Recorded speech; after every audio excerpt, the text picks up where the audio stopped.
Big shout out to Peter Trulin for putting that snazzy bumper music together. It puts a smile on my face every week. This is the Rec Poker Podcast, folks. That's right. We made it. We made it. It's another Tuesday morning. You're hearing this on May 16th. If you're a regular listener and you hit that subscribe button, which I hope you do. This is the Rec Poker Podcast. It's a forums edition. Every Monday, we get together and talk about poker with my amazing poker friends here on the Wrecking Crew. My name's Jim Reed. I'm Bluff Serini in the home game and at Rec Poker Jim on Twitter. And I've got the best job in the world because I get to hang out here. They give me the mic. They let me host the show. It's a great time to be alive in the Reed family. I'll tell you that.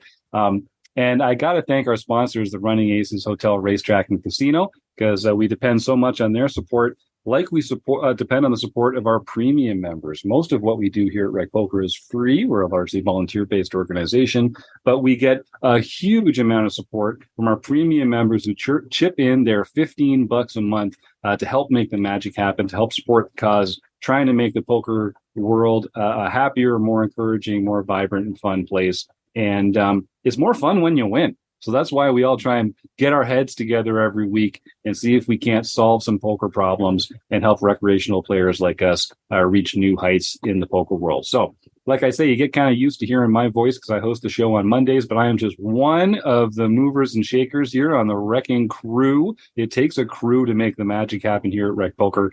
And if you want to find out more about me and other members of the Wrecking Crew, you can just go to rec.poker/crew. But fear not, if you're not near a computer, you can just listen up. You can listen up right now because you're going to hear a few of them on the air in just a moment, alphabetical by first name. Hi, I'm Kim Kilroy. I'm PetVet33 on most platforms and Fergie56 in the home game. I'm Rob Washam, and I'm Radman50 just about everywhere. I'm Taylor Moss. You can find me on Twitter at Taylor_Moss or in the Rec Poker home game as Gopherboy, TJM.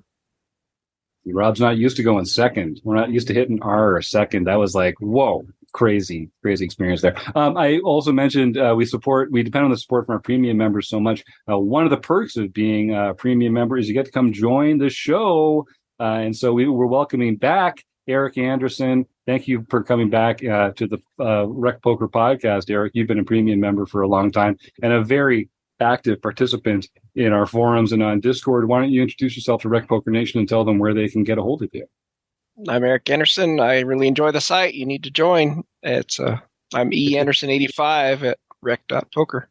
Thanks for that support, Eric. And I agree. If you're listening to this, there's so many ways you can get involved for free. Come sign up for a free community account. Get involved with the YouTube channel. Join the Discord channel. Play in our home games, come post in the forums. All this stuff is free. It's just a way to add some fun and some value to your own poker journey. And dropping that $15 to become a premium member just unlocks a whole world of training material and another, great relationships with other training sites out there. We send a lot of our members to go experience other much more expensive training sites than ours for free. It's just one of the perks of being a member here at Rec Poker. So come check us out. One of our longstanding members here, Aceragoff, who's also a lot of fun on Twitter.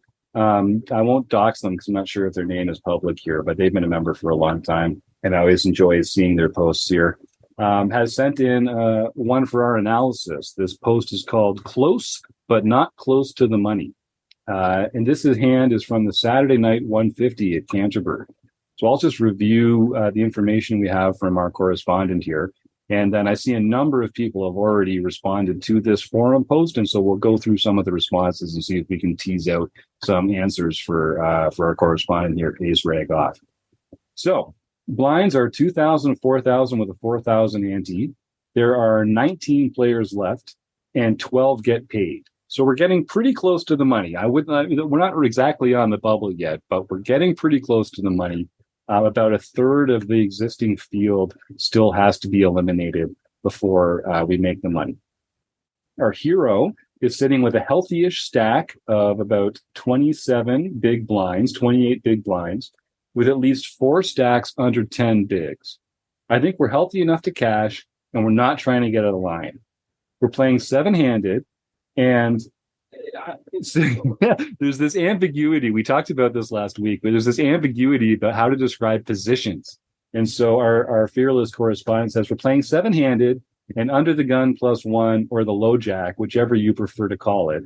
And I'm just going to say, if you're confused about positions, you're not alone. Head over to the Rec Poker blog. We talked about this last week. Eric Jin just published a new article going over the different positions and a very clear and simple way to describe each of those positions at the poker table without any of this ambiguity about, am I the low jack or under the gun +1 or what's under the gun +2 and that kind of stuff. So you are, Aceragoff, you are in the low jack in the Eric Jin approved terminology chart. And we open to 9K, which is about 2.25 big blinds with king, queen off. Get a call from the cutoff who covers us. So unfortunately, we're going to be out of position and we are the effective stack. The blinds fold. The villain's been active, but when shown, hasn't shown any bluffs. I guess my first question to the group, we're sitting on 27 or 28 big blinds, 2.25 big blind open. Is that do you guys size down from that at all? Do you have a threshold for when because sub 30, I'm starting to go even a little smaller than 2.25, maybe 2.1, or maybe even just a min open. Does anyone here want to get a little nitpicky with our correspondent right off the bat? Kim? I agree with you, Jim. I think once we get to even 35, we should be going min opens. I think, there's, especially from sub 30 stack. Yeah, I see a lot of people. That's nitpicky, though. Yeah, and hey, we're here to get nitpicky every once in a while. I don't think, this wasn't the question that the correspondent was asking about, but I always think we should just examine all our assumptions when we're talking about a hand. Taylor, you mentioned last week, I believe, that, when ICM starts to become a factor, we start sizing down a little bit. And this feels like we're maybe entering to that realm where we're just going to kind of shade down a little bit. Do you think that applies here? Yeah, I think you definitely have to be thinking about ICM here in terms of, we're 7 away from the money. We're in the low jack. Should we be opening king, queen off? You should kind of evaluate that and just should this even be an open? I'm going to argue it's most definitely an open because he lets us know that there's 4 stacks that have 10 bigs or less. They're going to be playing very tight. So in a sense, we're actually going to be playing from a better position because of how short those other stacks are at the table, which is a little bit advantageous for us.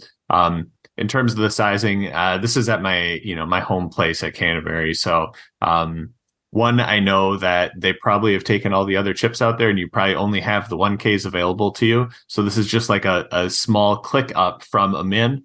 So I think it's kind of all right from that aspect. And I know a lot of other people at the table are probably going to be opening to 10, 12, potentially 15. Some of the people that play there.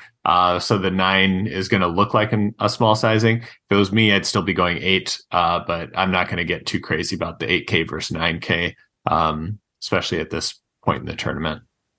Yep. Well said.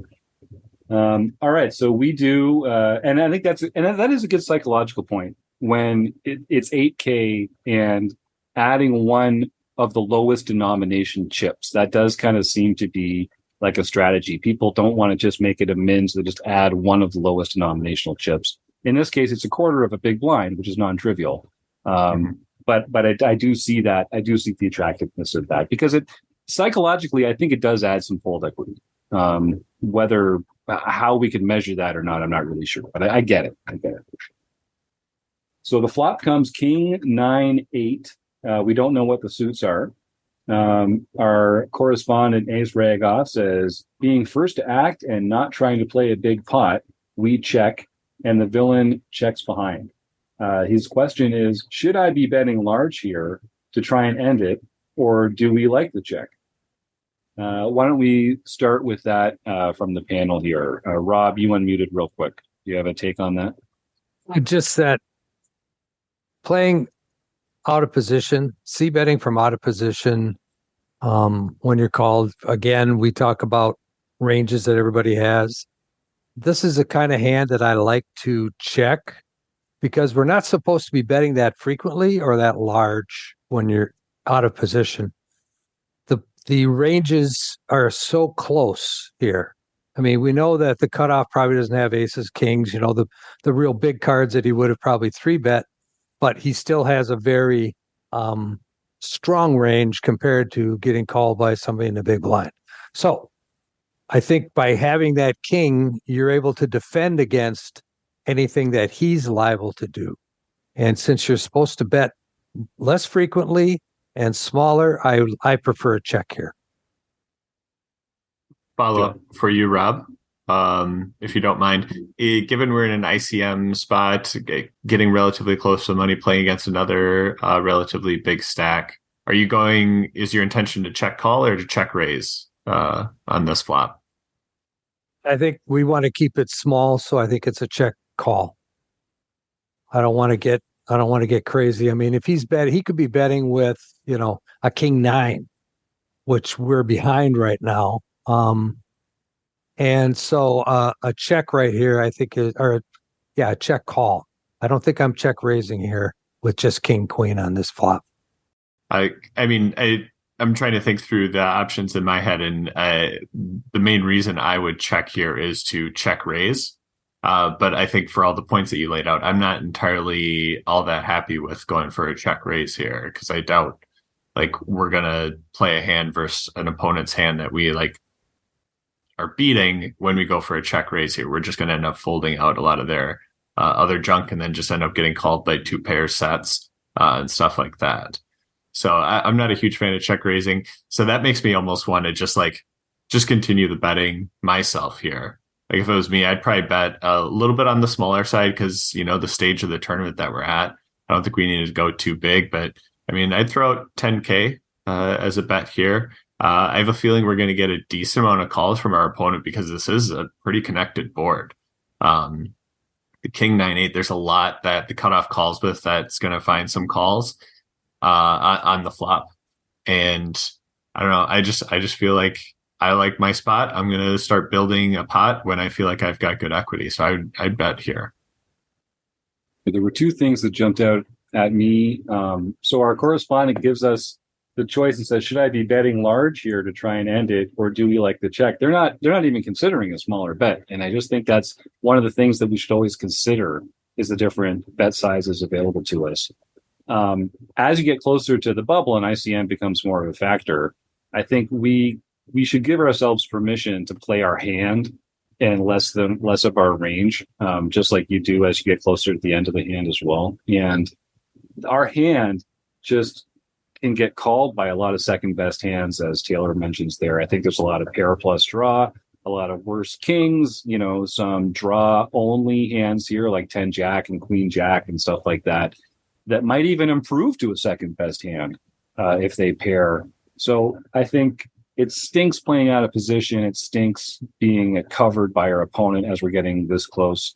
But I think in real time, when I flop top pair second kicker in a spot like this, especially on a rainbow flop, even though there is the connectivity of the 8-9, I think in real time, as I probably make the C bet and I pick a sizing to try and get called by a hand like 10-9 or something like that, a pair plus draw. But I don't mind the check call either. But it is setting the table for some very difficult decisions on future streets when you give up the betting lead and you kind of cap your own range there as well.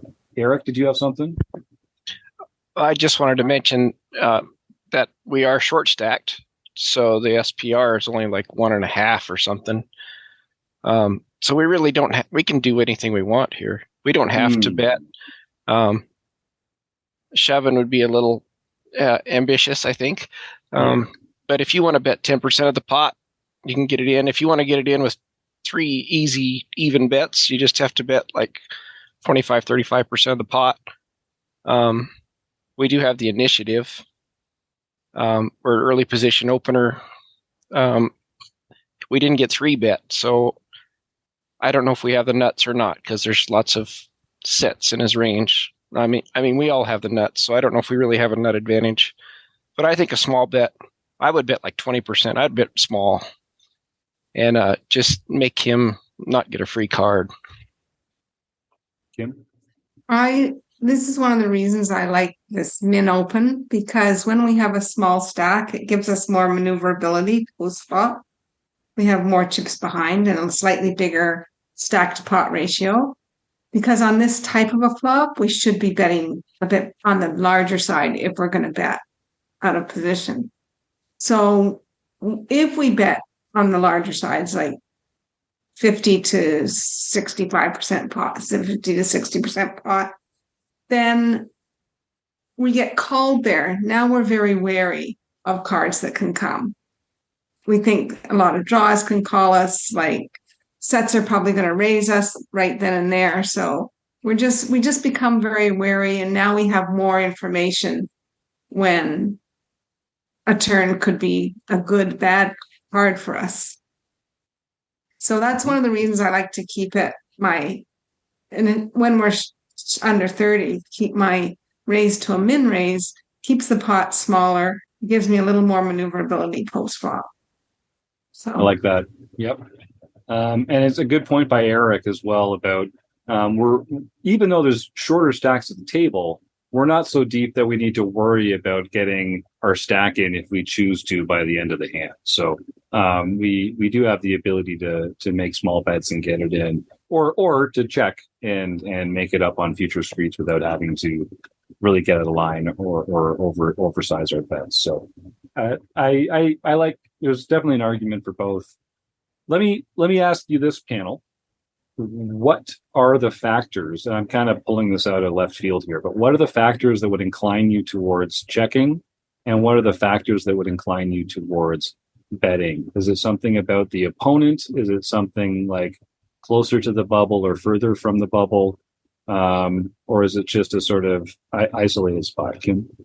I think if we're going to make a decision on check or bet, and we're really on the fence, we can lean to is our opponent covering us?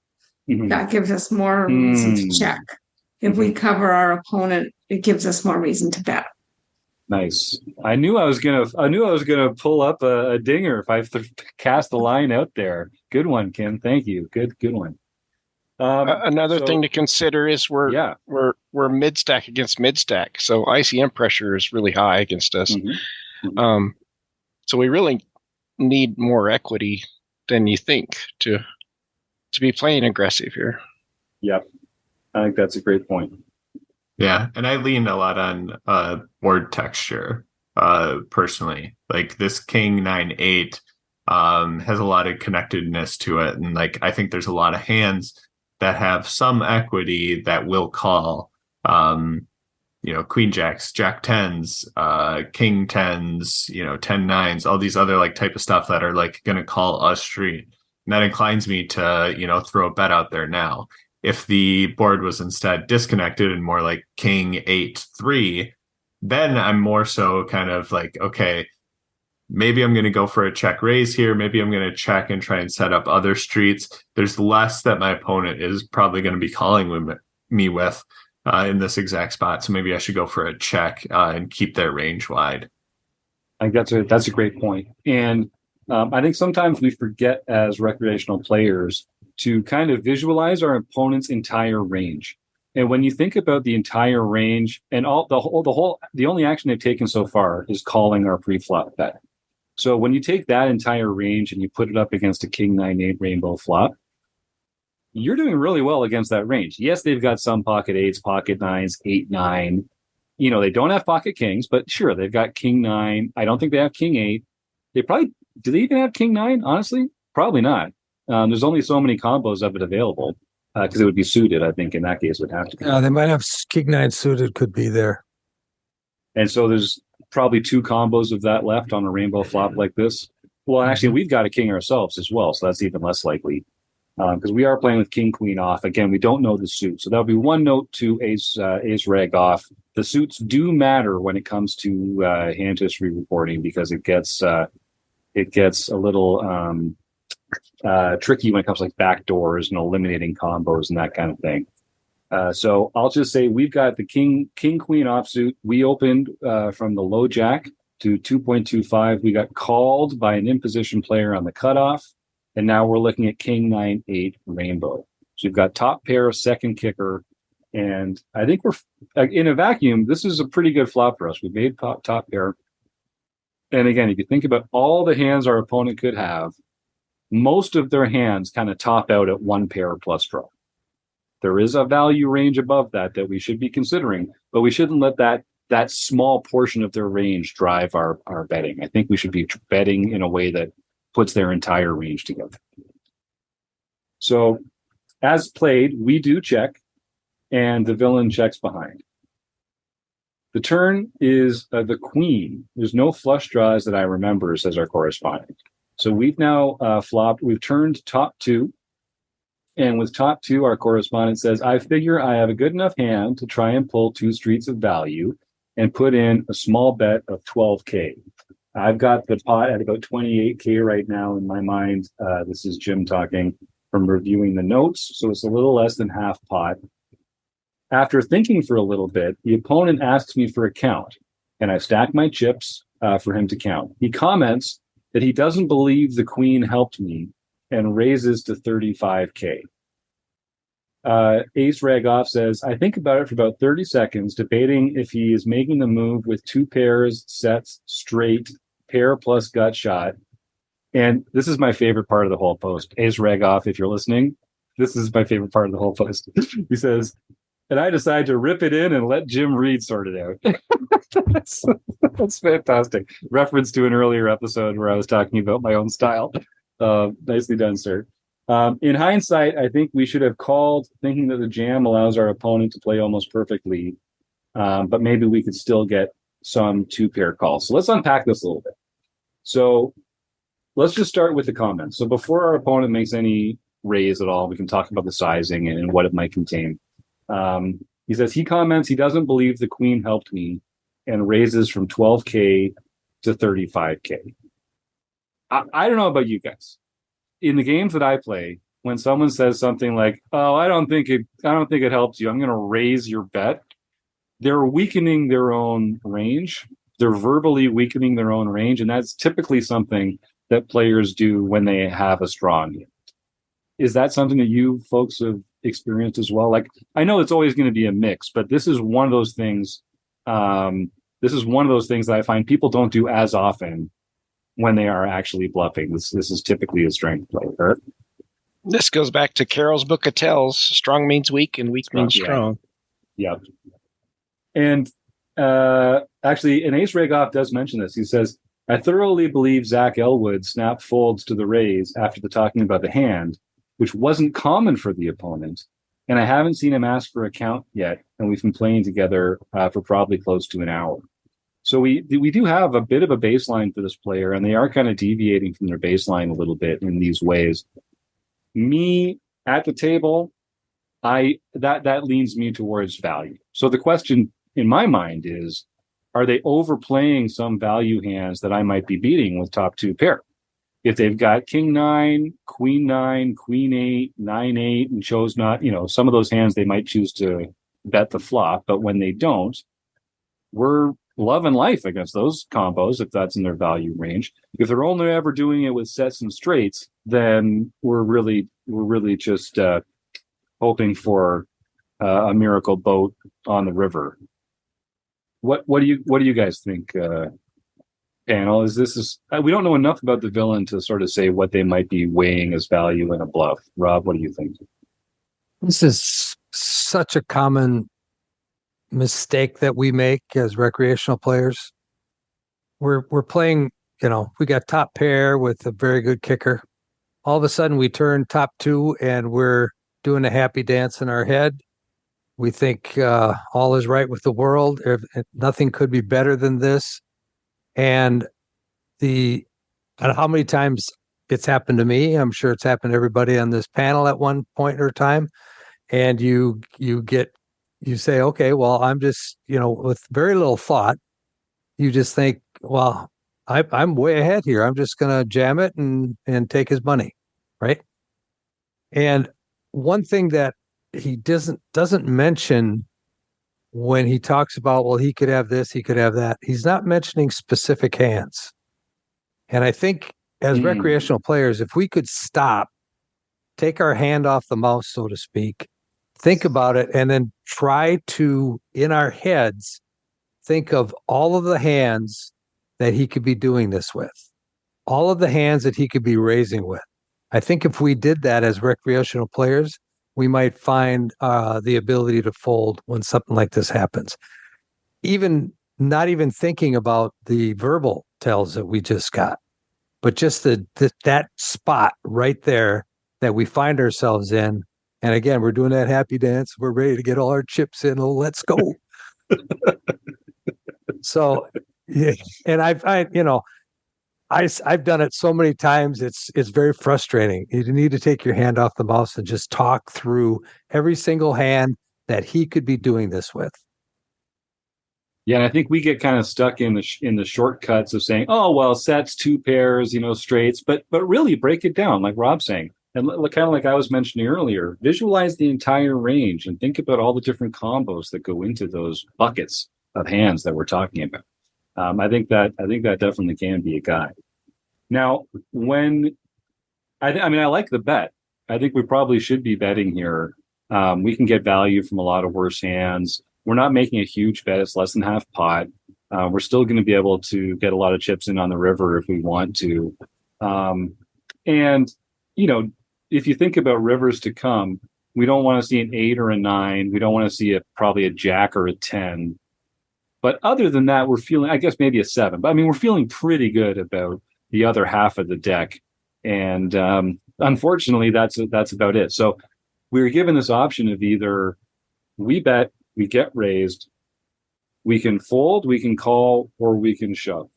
Does anybody want to advocate for or eliminate any of those options? Or Taylor, sorry, you unmuted earlier. Was there something else you wanted to weigh in on? No, I was just going to talk about the range construction that Rob talked about, because I think it is kind of interesting, like in this spot, specifically, like what hands do our opponents have? And I mean, the one that like is, screaming is Jack 10, the nuts here. And I think that's what like makes these spots really tough, is you see how your opponent's playing, and you watch this and you're like, this is never a bluff. But I think that like is also something that recreational players should pay attention to, is like this line that our opponent took is very rarely a bluff. Maybe we should be like analyzing those spots and understanding, should we be bluffing with more hands in our opponent's spot in this specific situation, and go for more raises when bet into in like these types of spots. Because right now it feels like Jack 10 and almost Jack 10 only to me. Like I don't think many opponents would check back 2 pairs sets on this flop. They're probably going to be going for bets. And then when they go for raises on this river, it feels like they're only doing this with hands that are like strong 2 pairs sets or straights in this exact spot. And I think we can eliminate a lot of those. Like our top 2 pair eliminates a lot of 2 pair combos for them, especially the good ones. And then sets become less obvious because of how this action played out. So it does feel very much like a Jack 10 or nothing type of spot. And I know, like, put me in this spot, and I'm like, I'm just gonna like call down and like try and like see if it was exactly Jack 10, especially given King Queen can still outdraw the Jack 10 in this spot. But like, I think it's real, like as Rob's talking about, like think through the hands, and like I think that almost like is kind of tough in this spot, because like when I think through it, I think of Jack 10 and like kind of get like narrow sighted on like it has to be Jack 10. So is there? At this point, we're coming off, we started the hand with 27 or 28 bigs. Do we have enough room to check call, or to bet call on the turn and then evaluate on the river? Like, I think we do have some outs to the nuts, and sometimes they're going to not fire because we're always going to be checking river when we bet call here. Is there? Yeah, I think the only option here is to check call. I don't think you ever check full, or sorry, bet call Yes, on bet the call. turn. Yeah. I think the only option is to bet call on the turn, because I think if you bet fold, wow, you're overfolding. If you bet jam, you're kind of just letting your opponent play perfectly against you. But I think it's bet call, let them play river. Maybe they're getting crazy with some weird hands. Like maybe they think, queen jack all of a sudden is good, or, something strange like that our opponent might do. Just hope for a random bluff from them. But it feels a lot like a straight, especially in like these stakes against these players with the speech play. Like, Yeah. I don't know, like it really does. But I don't know. I'm not good enough to ever find a fold here. And we did weaken our range here by checking flop. So we have kind of incentivized our opponent to overvalue their hand, maybe if they have a 1 or a 2 pair hand, or even to put a bluff out there. Because when it goes check, check, we should be leading the turn with some bluffs as well. And so it makes sense for them to be raising with some non-premiums there. So I think folding is overfolding. And I think like Taylor said it best, I think jamming, even though we don't have that much back, that amount that we have back has value. And I'd much rather get it in, check calling the river against an opponent that we think might have some bluffs in their range, than 3-betting it here on the turn and basically guaranteeing that the only hands they continue with are beating us in some of those sets in the straight. And I do think they can have some sets here. The turn of honesty, the turn's kind of the street of honesty, rather, is what I mean to say. And I don't think it's that uncommon for players with pocket 8s or 9s to just check back the flop and decide that they're gonna put some chips in on the turn as well. And we're not doing great against those either. So that's an argument there as well. Rob? Just a question. If we get to the river, there's 98,000 in the middle. We have 67,000 behind. What bet are we calling? If we check the river, what bet are we calling? I already told you I'm not a good enough player to find a fold here. So chances are we're going to be faced with an all-in. Mm-hmm. I'd rather them very easy. I'd rather give them the opportunity to bluff it, though. Like compared to a jam, if we jam, we fold out all their bluffs. If we check, they can still use their bluffs as a jam on the river. So that's the difference in my mind. Is I just want to keep those bluffs in the range and keep letting them have the rope. And if I only win forget how much you said, but 80,000. If I only win that much, so be it. I still want a big size pot when they check behind, but yeah. Yeah, it was 98,000. Go ahead. Yeah, I want to know what bluffs you think they have in their range on that turn when you get That's raised. why I'm not that good of a player. It's just like my hand is so good, and it's just like to me, king queen is the exact same as pocket kings having a set, and like I'm not folding that.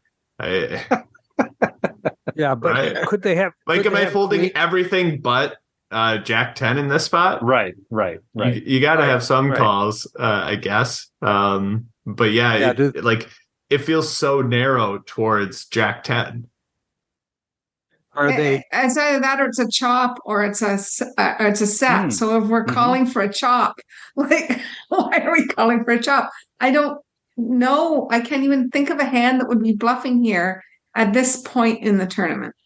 No, there's no hand. There's no hands that are bluffing, but there could be some 2 pairs out there that we're ahead of.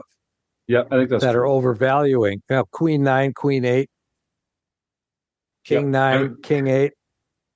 Right. That's what's so tough about this. Like, you give me this spot in, my home casino. I know these players, and are you telling me that there's no player out there that wouldn't have ace queen in this exact spot and go for a raise on this turn? And I'd say there exist at least some players that would do that, because when it checked through on the flop, they said, okay, cool, they don't have a king.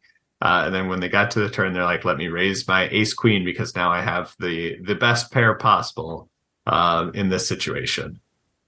Right. So, Rob, or somebody said there's 67,000 into an 80-something thousand pot on the river. If we call the raise, when the 10 of diamonds comes and pairs the board and brings in a flush, I think it's highly likely to go check, check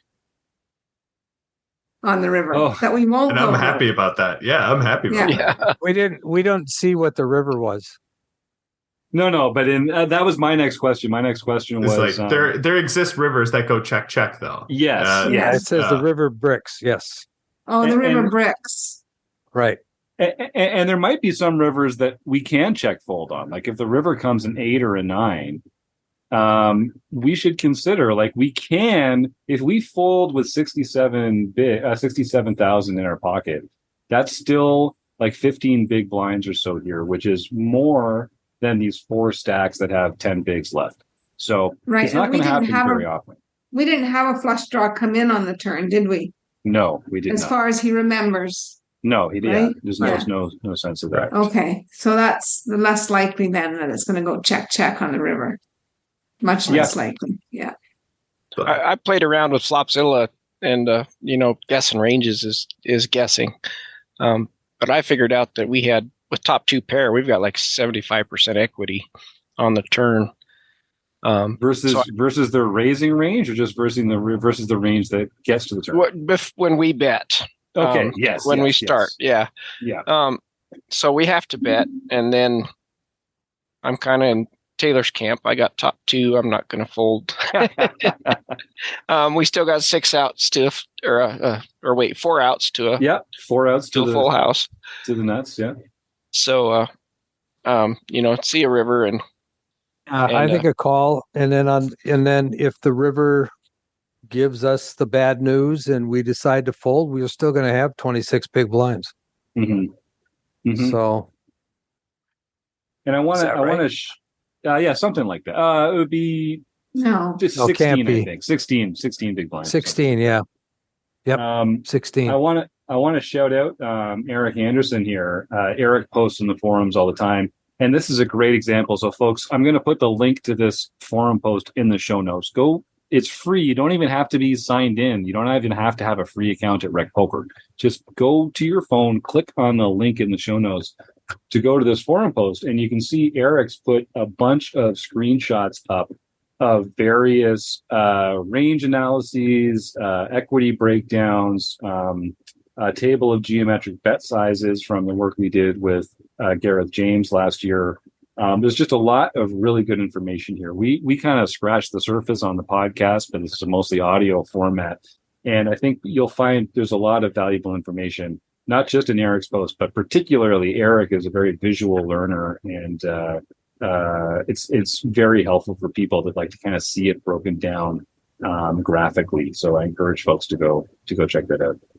So I think we're uncontroversially we have a consensus that betting the turn is the right play here. When we're faced with the raise, I think we all agree that shoving. Well, do we? Do we all agree that shoving is overplaying given the opponent's range? It kind of allows them to play perfectly. It's not like you're never gonna win the hand if you shove, but in the big picture, we feel like calling is a better option. Does anyone want to lean for a fold at this point? Personally, I'm with Taylor. It feels a little too overfold. No, it's a call, definitely, because to Taylor's point, there's people that could do that with ace queen. There's people that could do that with queen 9, queen 8. So those are the only hands that are potentially going to call you if you go all in. The sets that are out there, and the straights that are out there are those are the only ones that are going to call that you're ahead of, I should say. The other ones the only other ones that are going to call you're going to be behind. So that, again, you're making them play perfect by going all in. So I agree with Taylor 100%. We call there, and I think I'm in Taylor's camp also that I don't think any of us are good enough to fold on a bet on the river, no matter how big it is. Well, are those two pairs even in the range at this stage in the tournament from an early position raiser and a cutoff call? Like, I don't put queen 8 and Yeah, uh I you know, agree. And that's why I was mentioning before, like it feels so much just like Jack 10. Because in my mind, most opponents will bet flop with 8s or 9s. They probably don't have the queen 9, queen 8s. They do have the king queens, like you mentioned, so there's some chops there.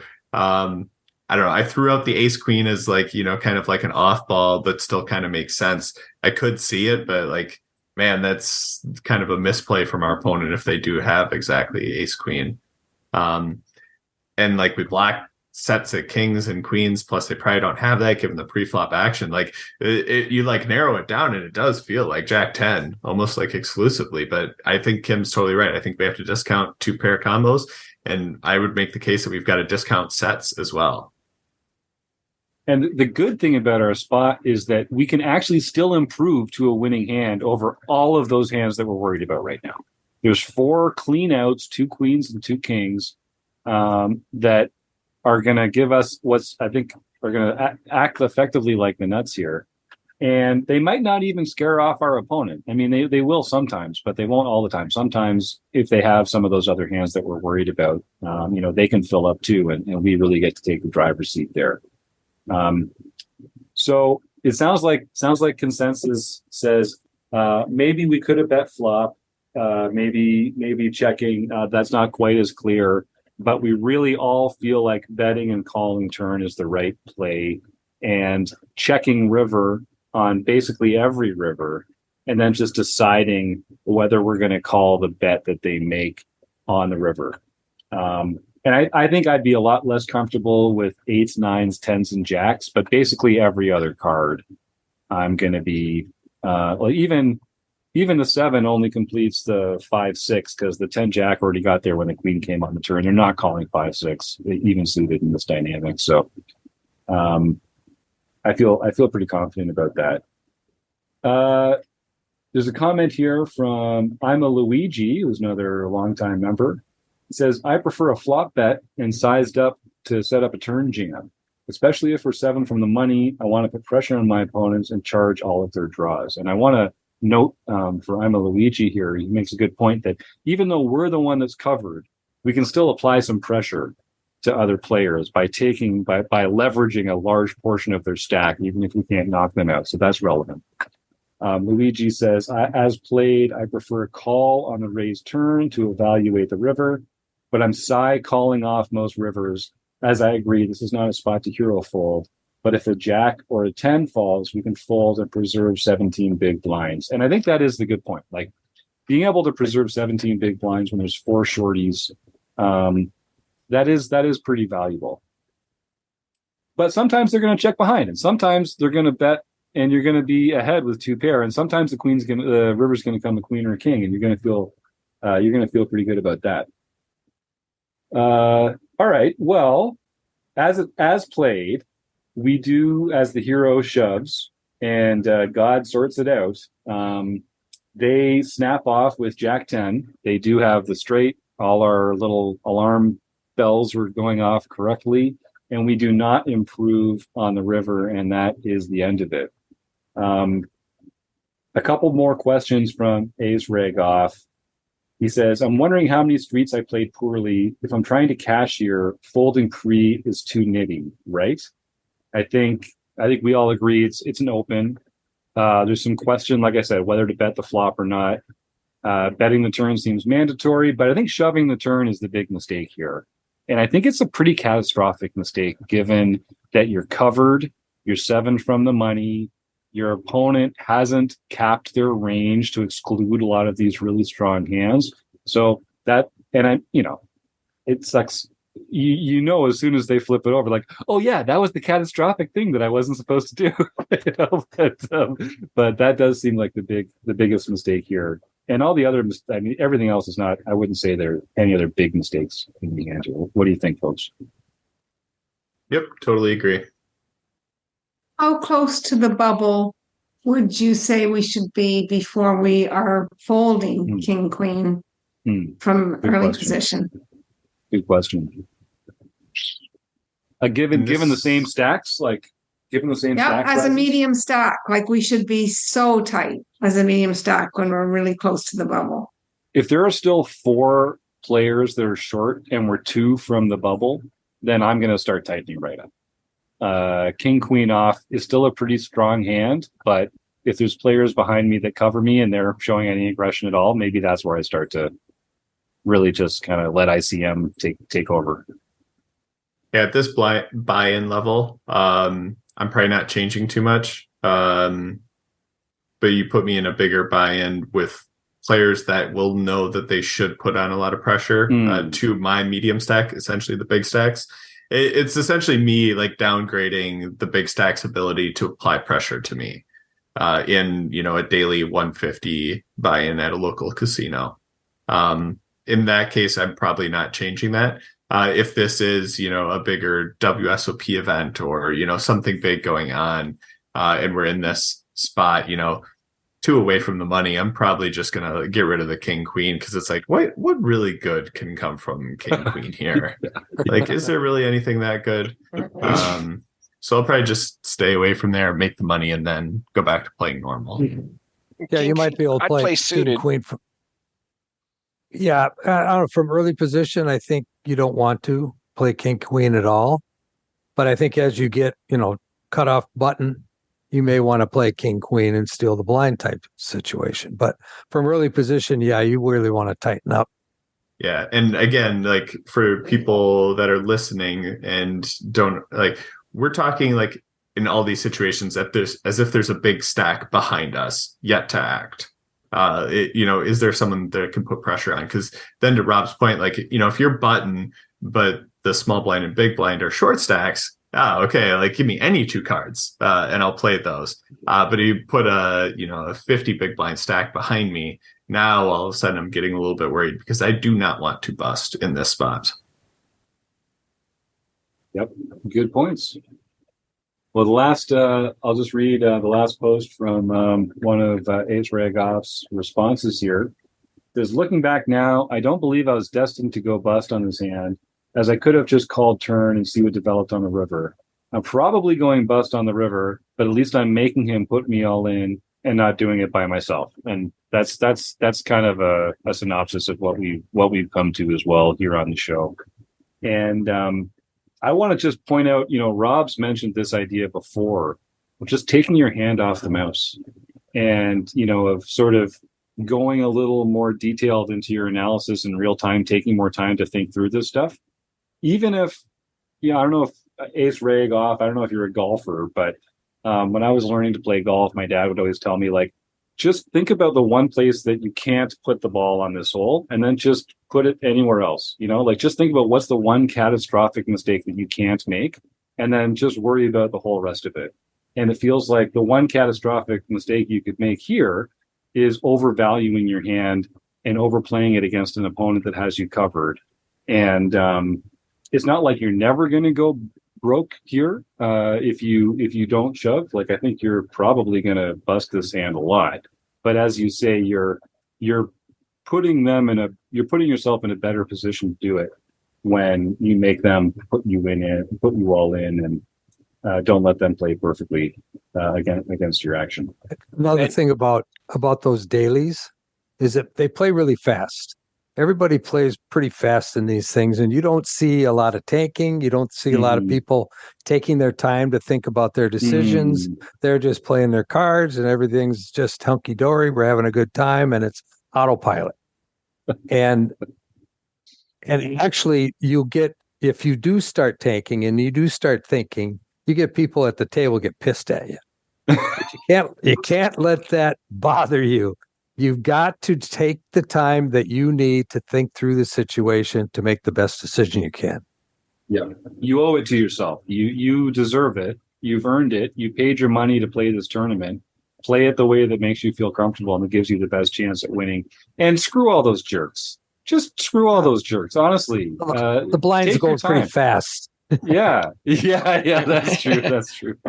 There's 2 questions you can always ask and on every action, pretty much. One of them is from Sky. Is what is he doing this with? So when we bet and he raises us, just stop and say, what is he raising me with? Yeah. And then the other one is I'm betting. When I shove, I'm shoving to make these hands call and these hands fold. And what hands are those? And does he have those hands? And that takes enough time that you have time to calm down and think about it. Yep. I like that. Always having a value target or a bluff target in mind. I do think that's really helpful. All right. Last question before we wrap it up, folks. How relevant is the speech play to you? Because without the speech play, we're still talking about the action. Like, even without the speech play, the action is kind of leaning us towards this opponent not having a lot of bluff candidates and mostly just having hands that we beat, but that they're overvaluing, or hands that have us crushed. Does the speech play make you feel like they're in one or the other camp? Like, I think some players, they're only going to use speech play like that when they're actually very, very high in their range, quite high. And a hand like 9-8 or Queen 9 might not have that kind of extra layer to their play. So is that a factor for anyone here? Does that incline you more towards taking a passive action or even releasing the hand on an earlier street? Someone unmute and be on the Yeah, it feels very value heavy, right? Like, I just feel like the amount of times where I've had someone say something in this sort of realm and then show me a bluff is maybe never, or maybe a few times. Like, it just feels like it's rarely happening where someone's like, this card didn't help you. How many chips do you have? Oh, you've got that many? Okay, well, since this didn't help you, I'm going to raise. It's like, okay, like, you got value. I get it. So I don't know. It feels very value heavy. It's the classic, like we talked about, strong is weak, weak is strong. And note also, even if they're still bluffing occasionally, they're not bluffing at a high enough frequency in the long term to make this to make it equilibrium when it comes to calling or folding. I think they're still going to be under bluffing in spots like this, and that's just that's pretty reliable, I think. So you have to decide, like, how balanced how important is balance against this opponent? How important is balance in this spot? And it is a lousy spot, though. Eric, any parting thoughts before we close this baby out? Oh, just when he talks like that, he says, "Oh, I don't think you have it." He's goading you to call. He wants you to call. Yep. That's the way it reads to me too. Well, thank you to Aceragoff. This was a really interesting hand. We got a really good conversation out of this. Thank you for posting in the forums. And, thanks for posting a hand like this where you feel like you made some bad assumptions and misplayed a couple things, because we talk about this a lot. You can't really learn as a player if you're only ever sharing the times that you made really good decisions and figured it all out and everything went great and rah for you. You really have to kind of share these painful experiences so that we can learn from our mistakes. And it's great that folks like Aceragoff are generous enough to share their mistakes with us so that we can learn from these mistakes as well. We don't just have to learn from our own mistakes. So this is what community is all about. So thank you to them. Thank you to everyone who was posting their responses into the forum here and that continue to post in our forums. Folks, do come and check it out for free, rec.poker. All it takes is an email address and a smile, although both are compulsory, and we do check on them. But come and dive in, have some fun with us. Thanks to Aceragoff. Thanks to Kim Kilroy, Eric Anderson, Rob Washam, and Taylor Moss. Thank you to the Running Aces Racetrack, Casino, and Hotel, and to all of you, the listeners and supporters. Thank you so much. You're the best. See you again next week, everybody.